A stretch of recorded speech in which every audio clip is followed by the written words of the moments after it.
Protected Speech with Ravi Kapur and Jonathan Choe.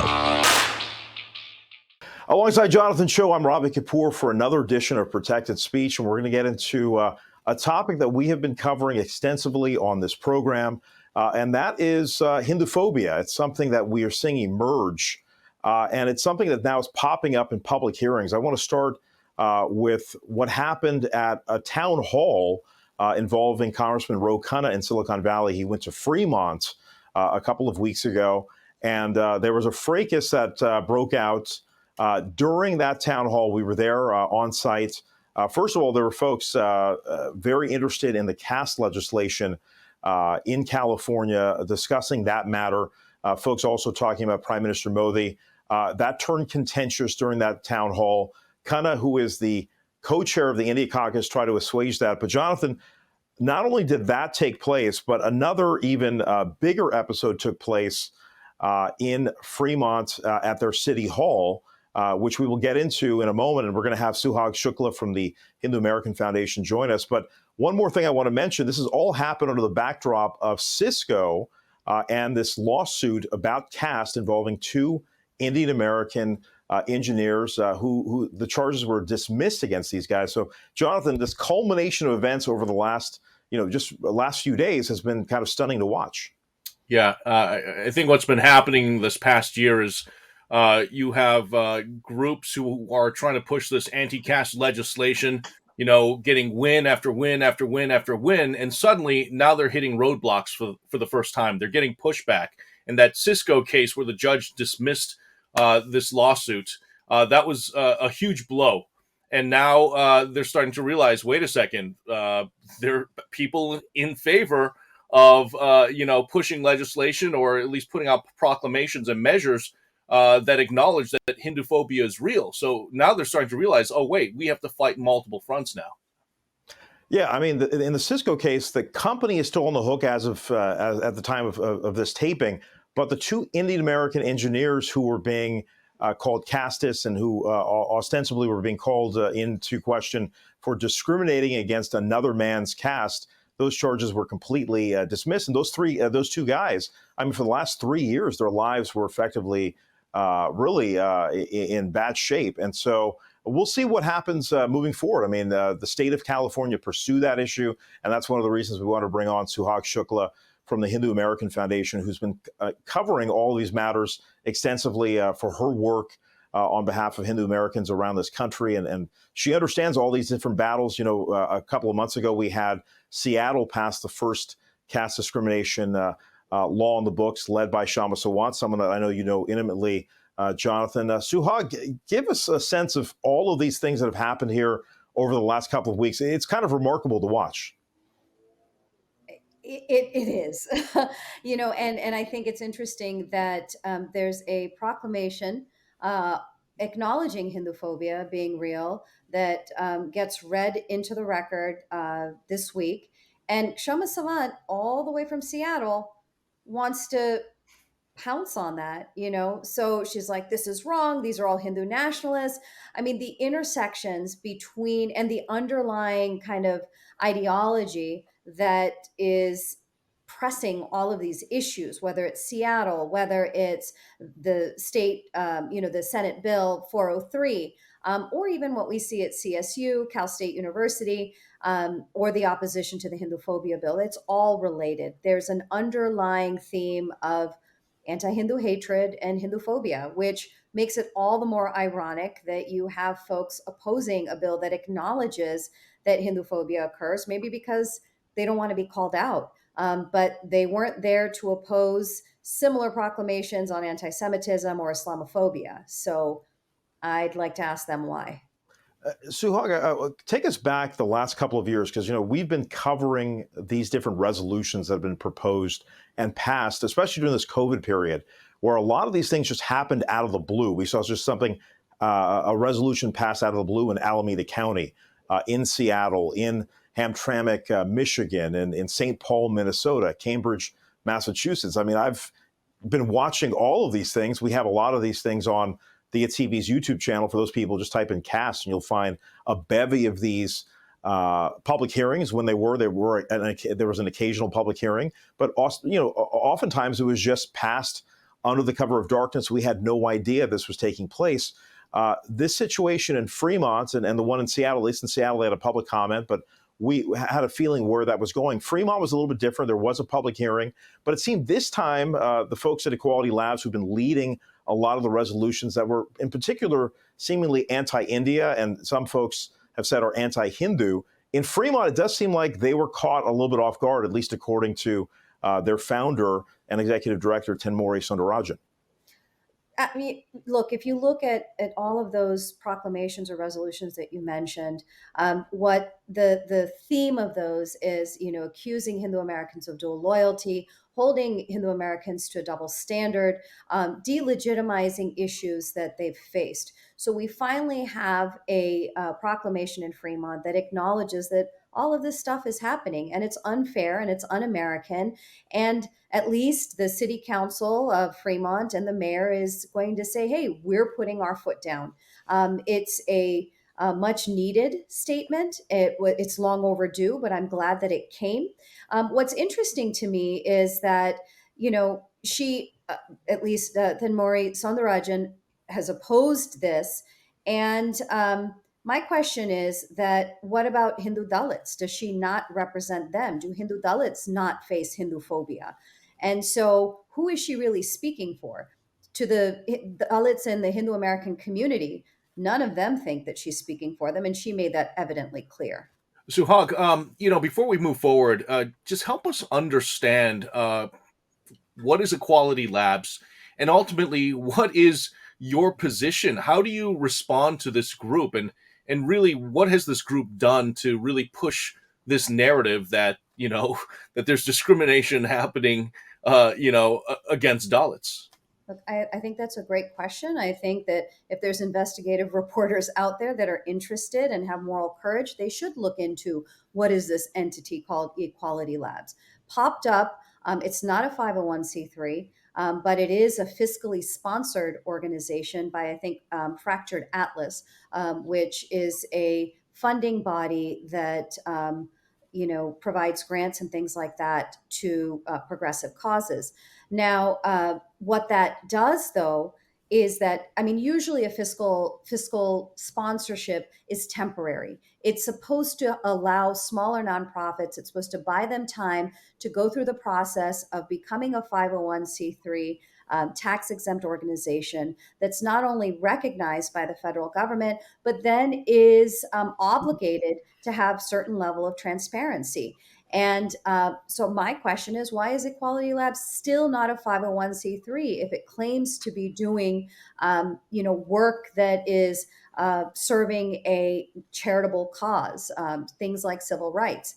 And so we don't know about anything about the finances. We don't know who is driving it. What we do know, however, is that they have published a report that has falsified and manipulated data, and a number of institutions, whether it's college campuses, whether it's the city of Seattle, have been creating policies based on this falsified data, endangering the lives of not just the lives, but the lives and civil rights of Hindu Americans. I wanted to quickly follow up then and ask, if HAF didn't exist, would there be any other groups, at the very least, not only pushing back, but questioning and calling out this inconvenient truth that there really isn't much data, behind a lot of these claims by Equality Labs? Who else is out there in this fight on your side? There's a lot of community organizations, but I think that the challenge with at least SB 403 in California, and even the ordinance in front of the city of Seattle, is that these are highly complex legal issues. And so where we're talking about things like equal protection or due process and the plethora of case law that has really kind of explored what do these two constitutional ideals look like on the ground, how do they look like enforced, how do they look like upheld, these are really complex issues that are difficult for just the average person who's not a trained attorney to articulate. And oftentimes what happens, and this is something that we've been hearing in the meetings that we're having with different assembly member offices or Senate offices, is that on their face, these bills or resolutions look like a good thing. Oh, we're trying to fix or help people who are being discriminated against.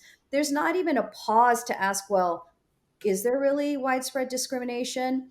Is there really no laws protecting against this? And those questions aren't coming up enough. And that's where I'm really thankful that, we have lawyers on our team and are able to talk to offices, and at least those offices that either have lawyers on their staff or where the Senate or the assembly members themselves are lawyers.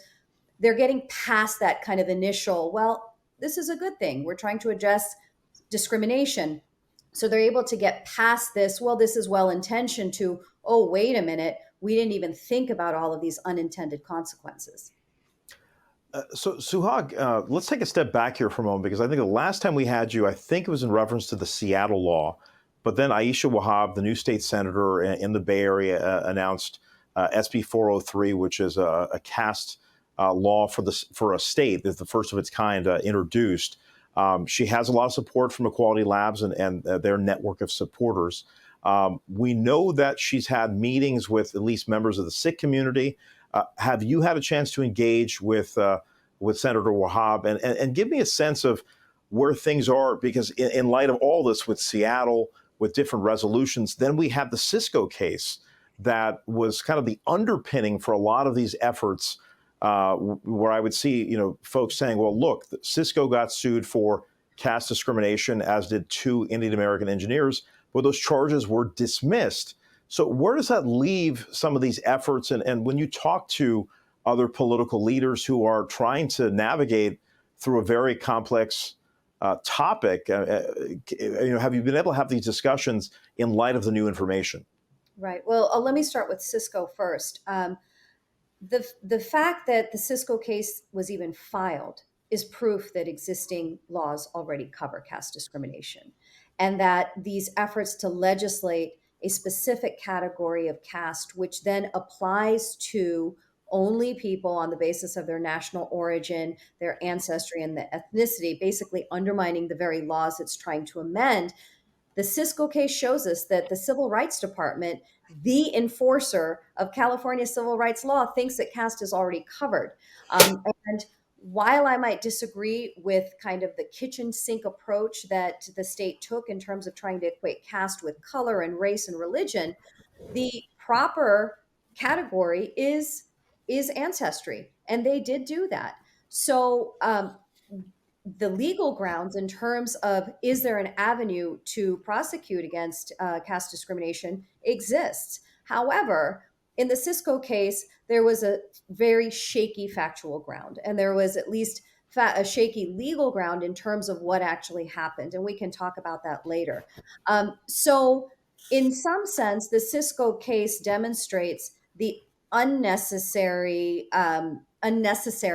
of this bill. Or if you're a suspicious person, you might just think, well, then if Cisco shows that caste is already covered, what really is driving the push for SB 403? Now, SB 403 for me is personal. My fellow co-founder, several of my staff members, they all live in Fremont. They are actually constituents of Senator Wahab. So are my parents. So the fact that she, initially spoke to at least some of the folks on our team on the ground there when she had a spot bill, and it only said ancestry, and we were okay with that. Kind of questioned it, like, why are you adding in ancestry when it already is a part of law? But we kind of blew it off to like, hey, maybe this is just inexperience. And it was obviously part of a tactic. So she put in ancestry, and we said, that's fine because ancestry is already covered, but made it very clear that if the intention was to add any categories that might inadvertently target the South Asian community, we were not going to be okay with that. Well, after, just a few days later, I think on the day of the deadline, you see this amended bill. where South Asians are singularly targeted. Broad sweeping and unsubstantiated claims are made about South Asians engaging in bias, in harassment, in wage theft, human trafficking. What else was it? Gendered violence, physical and psychological violence. Uh, just the very presence of this bill and the media coverage that it's garnered has already stigmatized South Asians. So, South Asians in California should be scared. They should be feeling like here is someone who we've elected into office who has decided that one of the first things she's going to do is stigmatize our community as a matter of policy and basically make us out to be both a nuisance and a liability. Suhag, on that note, you're talking about the media coverage, especially locally, then, nationally. Dia TV was covering that, protest that erupted. Clearly, you had Equality Labs supporters who felt as though their voices weren't being heard, at least when it came to the Fremont Proclamation. And then, you guys being there as well. As an outsider, as somebody in the media looking at this objectively, without knowing what's going on, it just looks like you've got a lot of brown people fighting each other. It's like this civil war, in America among South Asians, Indians, and anyone who's brown. Help us understand, after months of this now, this past year, we've seen, again, all of these, stories develop, week after week after week. What type of impact do you feel like this is having on the diaspora right now? I mean, it's just so divisive. When we, as an ethnic minority of color, should be coming together to Mhm. face some of the real challenges that our community faces, which is still, national origin based discrimination, color based discrimination, or green card reform that's so desperately needed, where so many people are waiting. Languishing in 100-year long waits, even though they have approved green cards. Those are the issues we should be dealing with. The issues we should be dealing with is, poverty amongst our communities, educational challenges within our communities. But instead, you have this new brand of activists who are bringing over old school politics that an entire generation, I mean, Ravi would know, our parents, they've been in this country for 50 years. And I mean, I know my parents are looking at this saying, what is going on? They're Fremont residents and they saw this ruckus. Quite frankly, it's embarrassing. It's also a self goal. I mean, if folks like Equality Labs and those people who are supporting this bill don't realize what sort of self goal they're scoring in terms of really painting all South Asians so negatively, they're delusional. They have no idea what sort of divisiveness and what sort of additional discrimination they're going to bring on to all South Asians, including the South Asians that they claim to represent.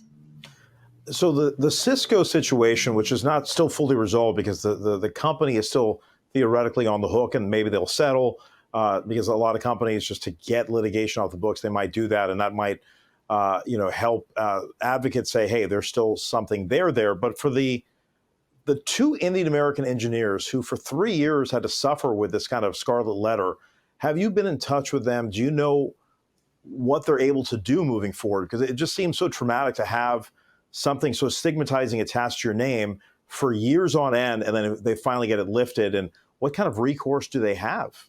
Right. Well, I mean, most of what I know is from the court records and spending a lot of time on the internet, just sometimes kind of going down rabbit holes.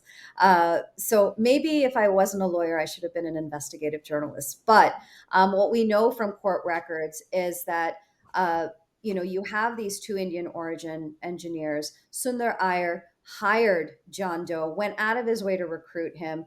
And in order to recruit kind of the best team, Sundar Iyer gave up his equity. So he basically came up with an idea. Oftentimes, these larger corporations, in order to kind of keep that sort of innovation in house, offer stock grants or equity so that later on they're not trying to buy these startups and kind of incorporate them into the main corporation. So that's what Sundar Iyer had done. And so he had millions of dollars in stock equities.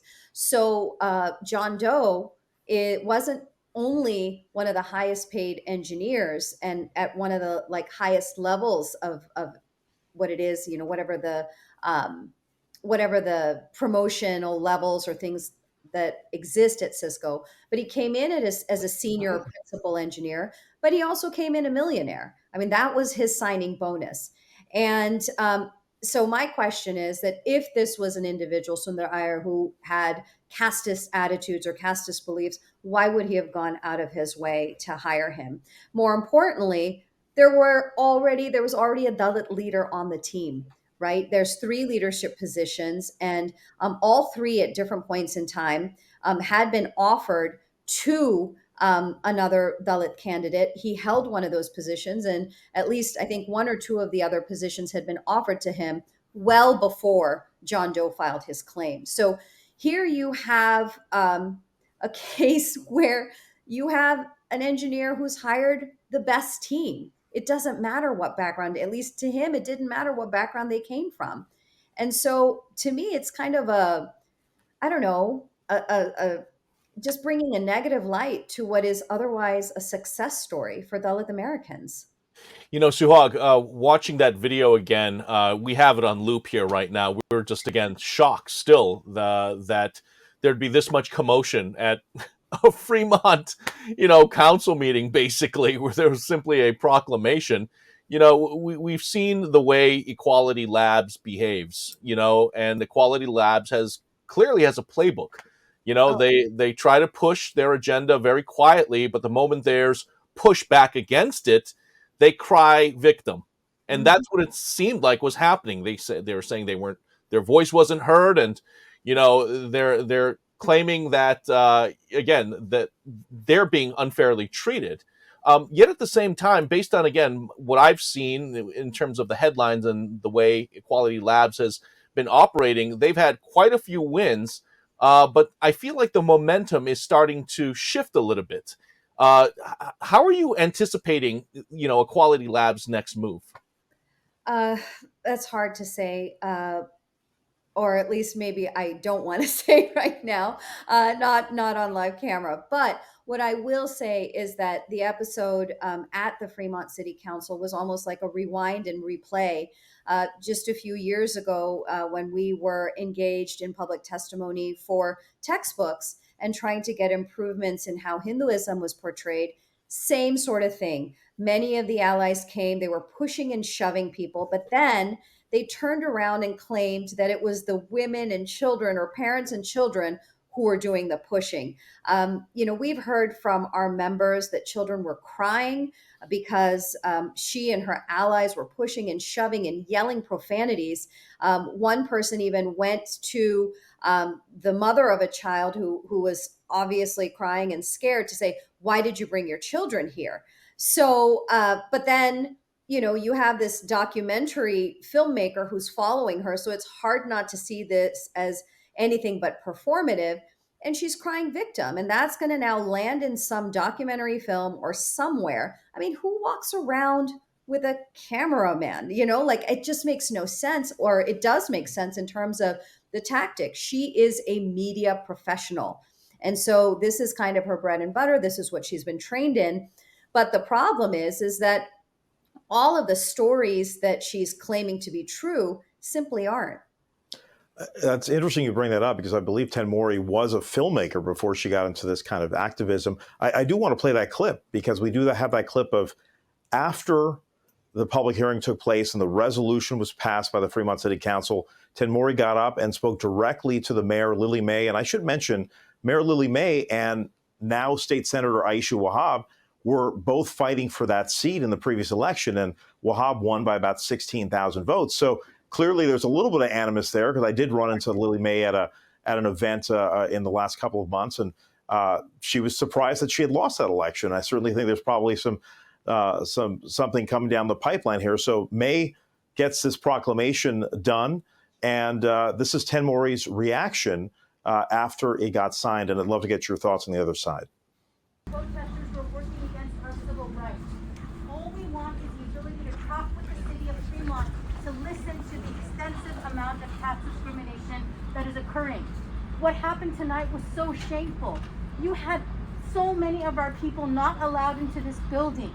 not allowed in this building to share discrimination that occurred. You are in the building. And you did not, and we want not just a proclamation about caste and Dalit phobia. We want to have public human rights hearings, just like Santa Clara County has. I think this is not fair kind of a thing. She's getting more time than us. Right? People here, She's getting more time People than us. talking like this, our yelling. community This is not institutions, totally fair. and you did not listen to our people's stop it. discrimination.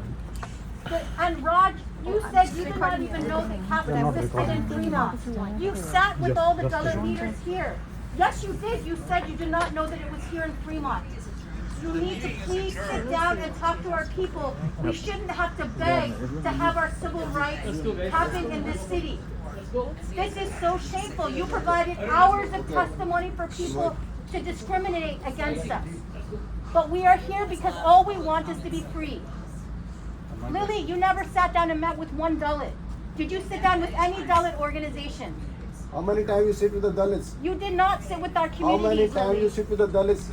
Not even a single time. And you never held public hearings in this city Not about even a single discrimination time. that happened here.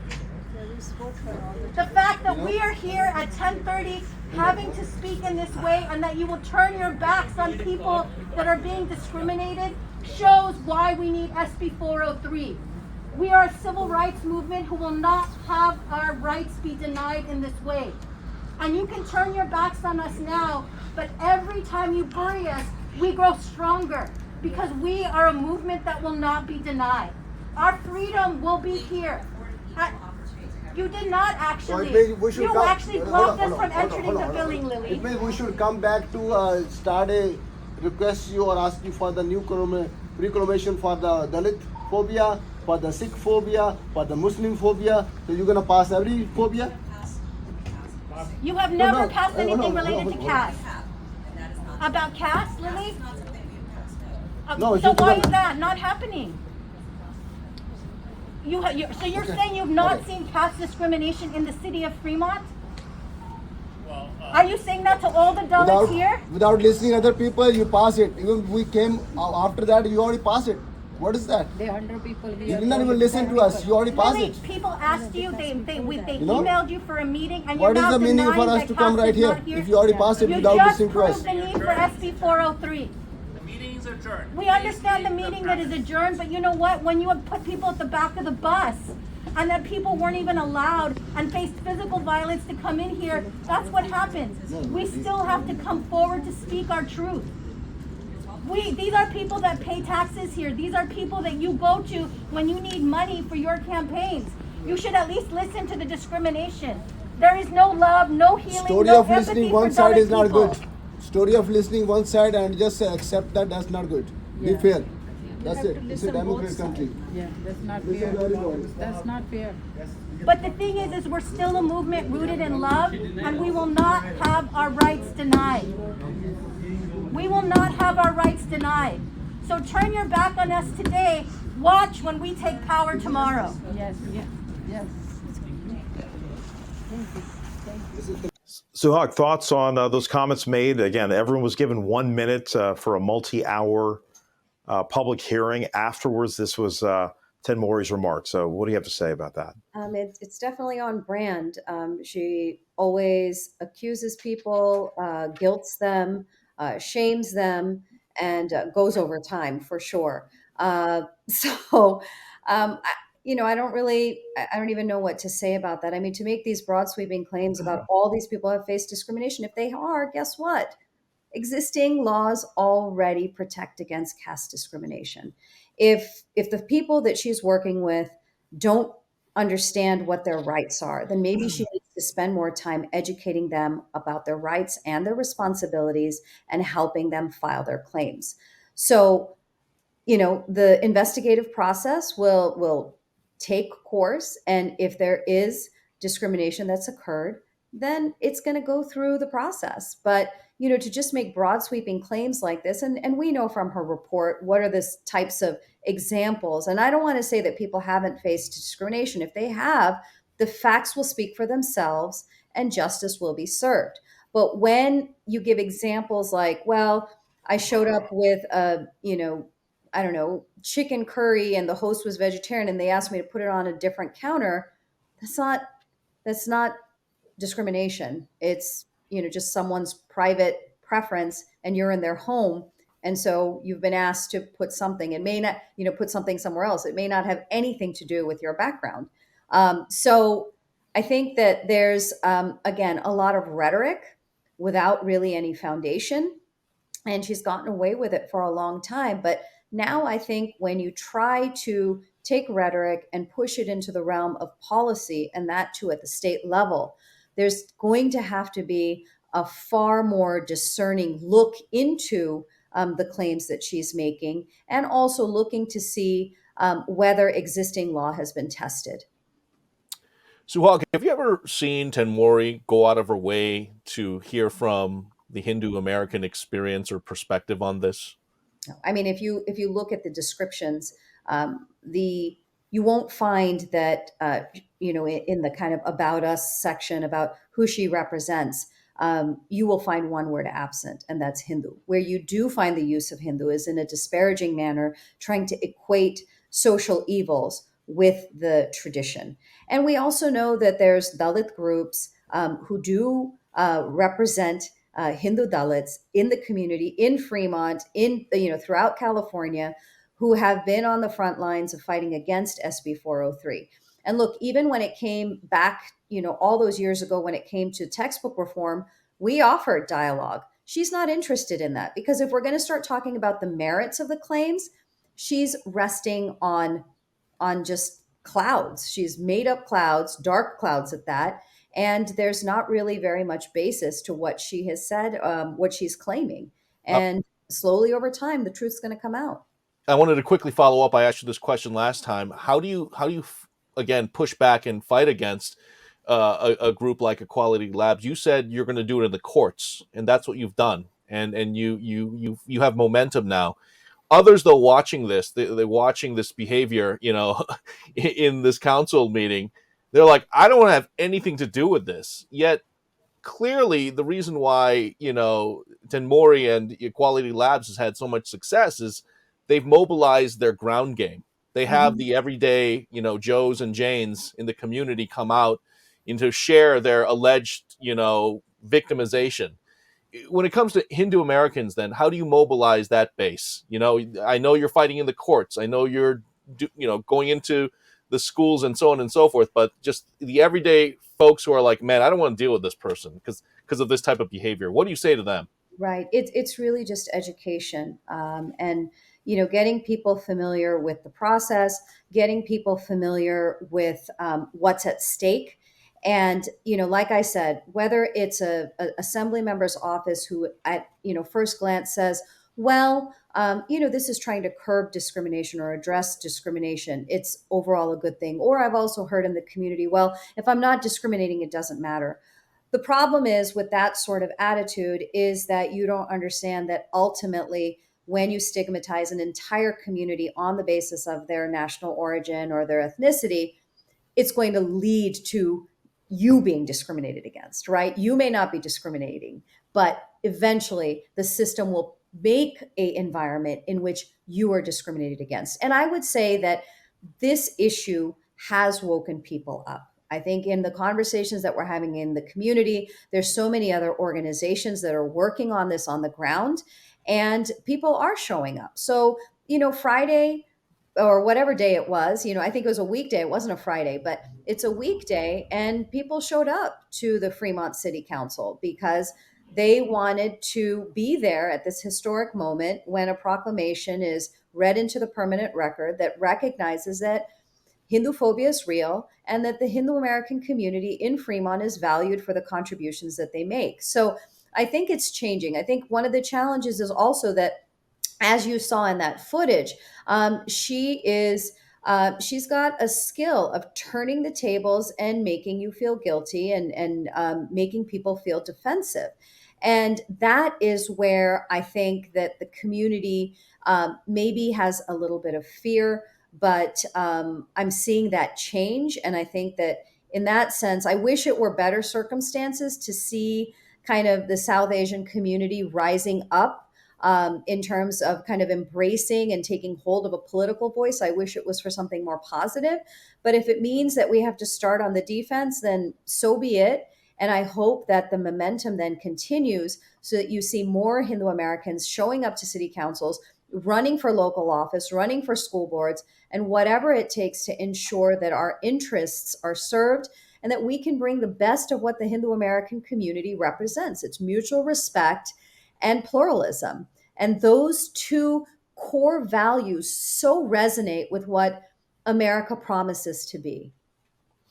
So let me take this back to the Cisco case. Is it your sense that the charges being thrown out against the two engineers will serve as a precedent, or was that not enough to potentially keep further lawsuits? Again, I firmly believe if someone's being discriminatory, they should be prosecuted, and this case is an example of that. Yet there are some people that argue that Cisco themselves said there's no caste discrimination laws on the books.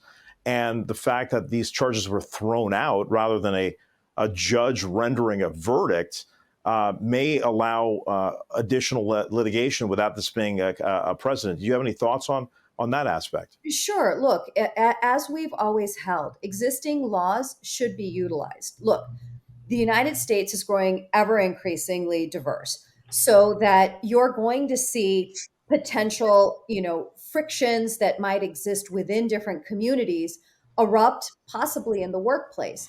And that's what, these broad, generally applicable categories allow for, is protection and space to evolve with that diversity.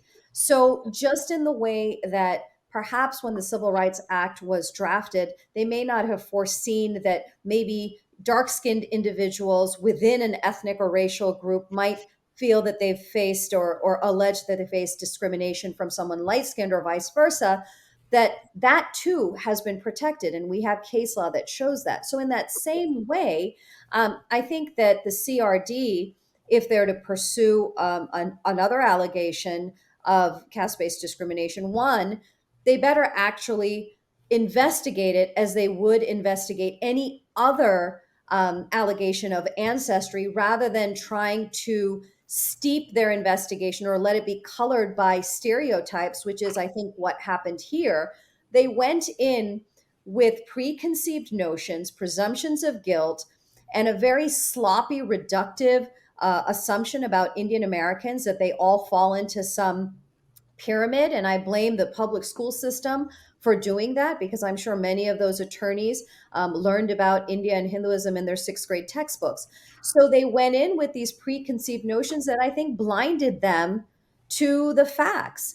And so then not only did they ignore things like the manager or the CEO of this division, Sundar Iyer, actually hiring other people of Dalit backgrounds, but they also assigned castes that kind of followed to make this very convenient and, quite honestly, xenophobic narrative that, first of all, that the division was all Indian. It wasn't. It had Asians, it had people from Africa, it had people from Middle Eastern background, as well as white Caucasians.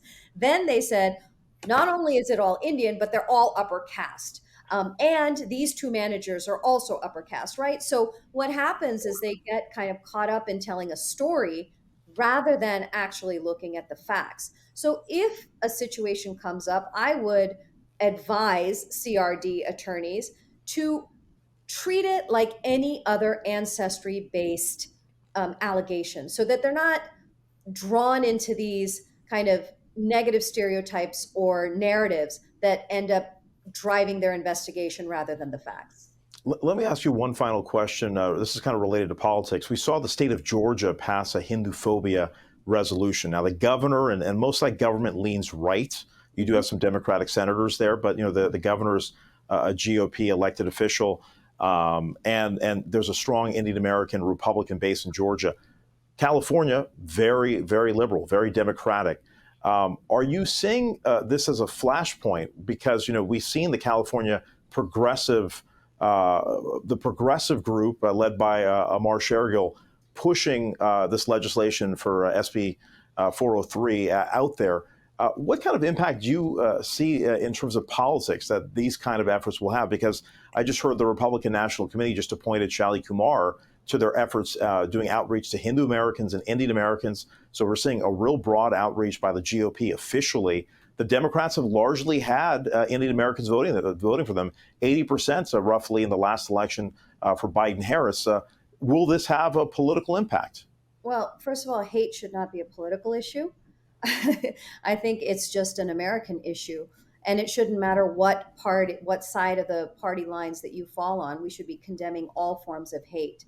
And unfortunately, there are some, individuals in the Democratic Party who are pushing their own personal partisan politics and taking advantage of ignorance in the community, or maybe perhaps this kind of sense of taking the Indian American vote for granted.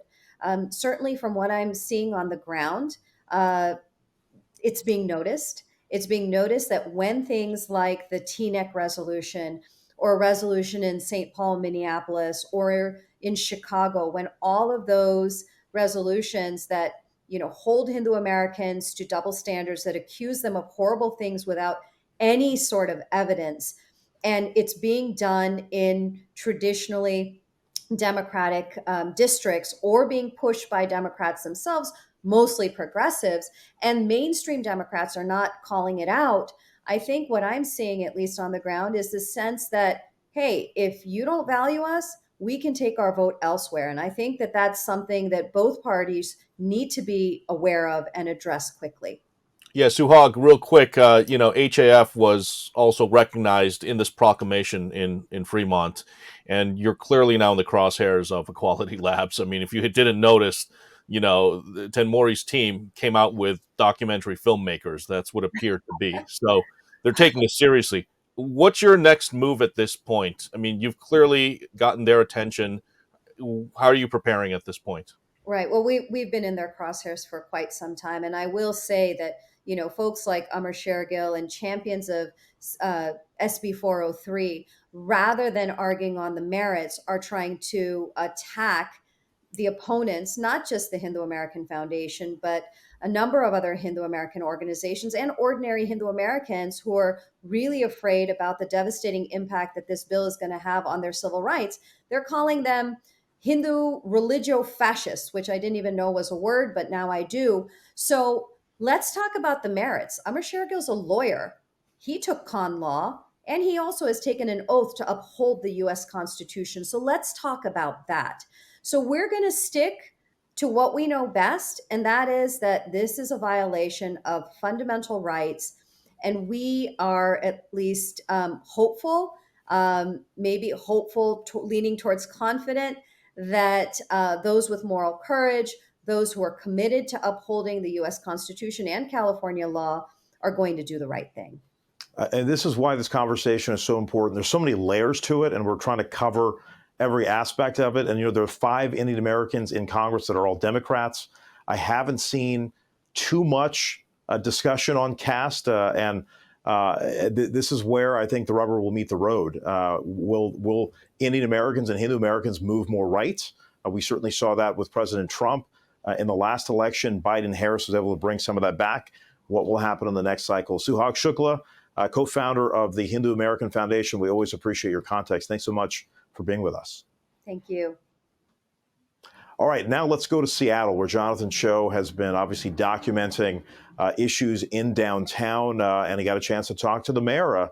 Jonathan, take it away. Yeah, it's been a wild week. Mayor Bruce Harrell, finally unveiling his much-anticipated downtown activation plan. For our viewers who don't know, Seattle's a freaking disaster. The fentanyl crisis is out of control. Crime is up.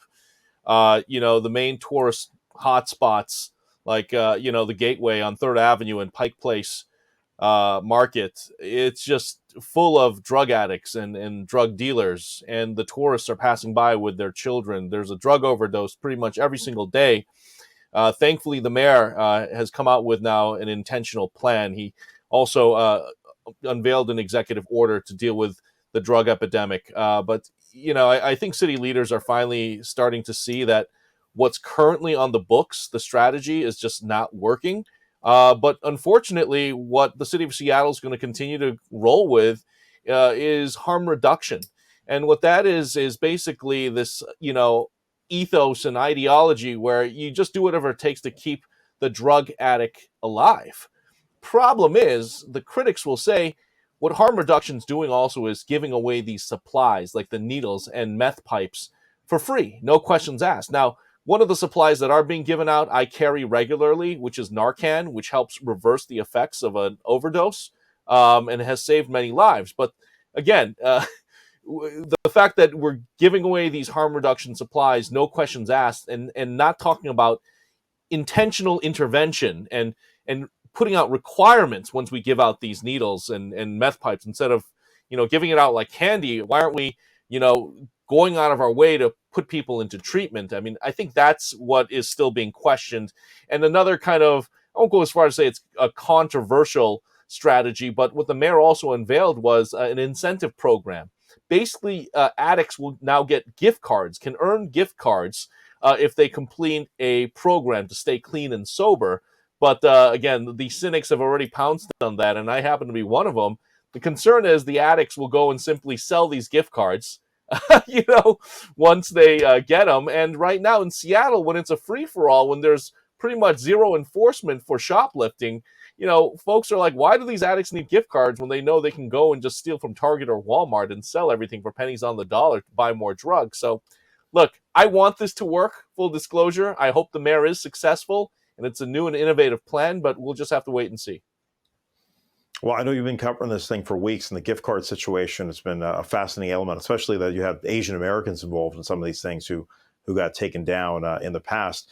And speaking of journalism, again, that story, an original one from Jonathan Choe, and we want to acknowledge the fact that this man right here got 4 Emmy nominations working basically for a think tank that is funded by conservatives. I think I've never seen anything like it. We're in this business, especially in the television business, when you get nominated for an Emmy, it's a big deal because you're nominated by your peers. And these Emmys are voted for by your colleagues in other parts of the country. And so they're not partisan to Seattle. They could be in, New England. And Jonathan got nominated for 4 Emmys. Congratulations to you. And it's a big deal. Do you have any thoughts on that real quick before we move on? Because I think it's something we should recognize given what you've been through the last year. Yeah, exactly. And thank you for acknowledging that. And the only reason I mentioned Emmy nominations, look, you and I have both been in the business for more than a couple decades. We've won our Emmys and our journalism awards. And for me, at the end of the day, I'm not going to, tout anything or really flex unless it's an actual win. But for Discovery Institute, that's where I'm a senior fellow now and a journalist, we've already won because so many of our, I won't go as far as say enemies, but people who don't like the work that we're doing, which is basically showing the raw realities of what's happening in the city, or people who just don't believe in our mission and cause and what we're about, have essentially accused me of not being a journalist. They've accused me of being a Proud Boys supporter, an activist journalist, and it was really kind of just, the cherry on the top. We had 3 nominations.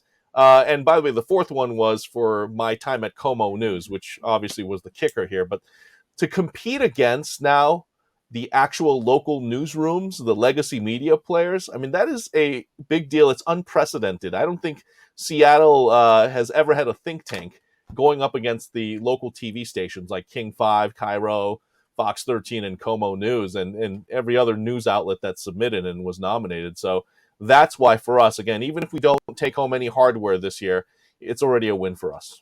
It's a big deal because I've really never seen anything like it. There are independent media organizations that get nominated from time to time, but for you basically doing it solo, I know you have a little bit of support there, but you're out there guns blazing with an iPhone and editing video in real time and doing an unbelievable job and showcasing what's going on. So, and I wanted to quickly add that the reason why it was so sweet, it was kind of an indirect kind of, jab at Governor Jay Inslee and, of course, King County Executive Dow Constantine.